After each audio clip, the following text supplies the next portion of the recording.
Afternoon, everybody. Had a couple of inquiries regarding how to jump start vehicles. Obviously, they're going to be sat up for a period of time now due to lockdown. So just a quick demo on how we can jump start vehicles safely. Okay. This vehicle we're going to be doing it on is an old Golf or a Mark 1 Caddy. Doesn't matter any variants, you're going to have the same kind of issues with. As long as you've got a positive terminal and a negative terminal, the situation will be much the same. Okay, I can run through different scenarios with you if you haven't got, because some vehicles the batteries are in the boot or somewhere else situated in the vehicle. So running through situations where if you haven't got a negative terminal or a positive terminal to touch, then we'll go through different scenarios that you can use. Okay, the other vehicle I'm using is already connected up.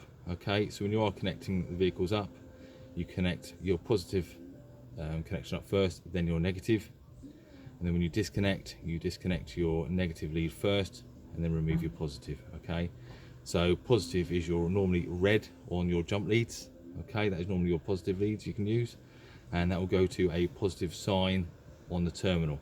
Okay, normally associated with red, but just double check, see if you can find a positive sign to resemble the positive lead. Okay, on your negative lead, obviously it's going to have a minus sign as well.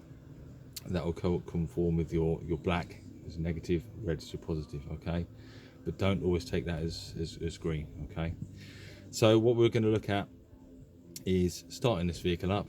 Okay, if you have got a vehicle that's got a slight battery that's not all that good, but it's still got a bit of life left in it yet, as soon as you start up another vehicle, put a bit of charge in it, it might start up straight away. Okay, what we're going to say is with this vehicle, we could say the battery is quite flat, not a lot of life into it at all, so it won't even turn over.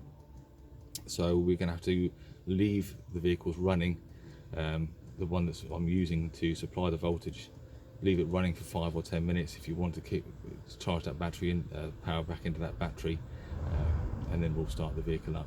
Okay, so for this one, here is our battery. Okay,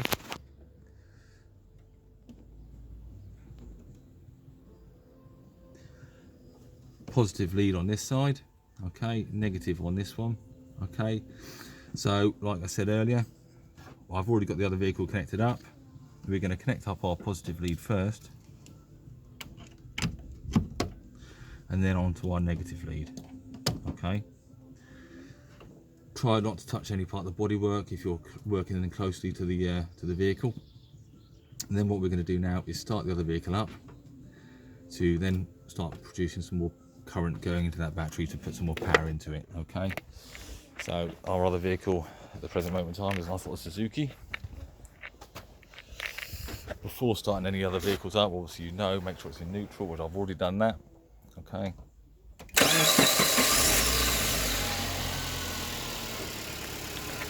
the time it's taken me to walk over here, 5 minutes have passed. That should now be charging quite happily, ticking away nicely.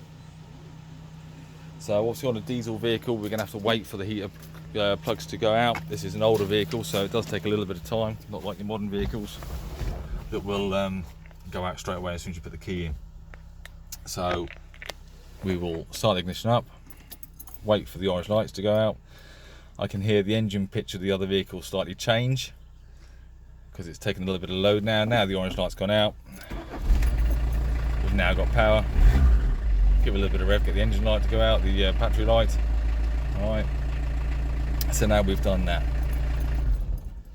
So what we're going to do now is set an example if you haven't got a negative lead or a negative connection in under your bonnet. So what you can do, all your negative is doing is an earth connection. Okay, so we're going to disconnect the negative first off the battery, then our positive.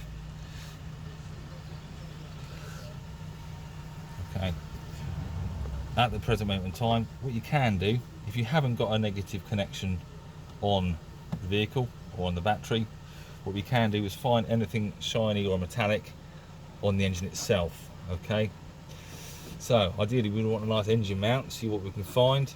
I've got an engine mount down here. Okay, so it's now on an engine mount down the side there.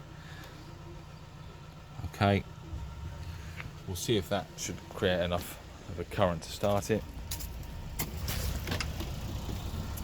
We've started it up now, so the heater plug should be in use. Again, in neutral, we know. Wait for the orange light to go out. There we go.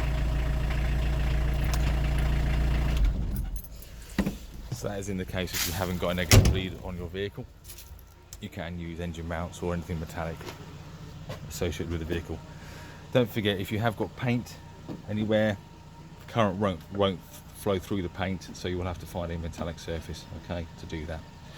Thank you very much. Hope it's some help to you.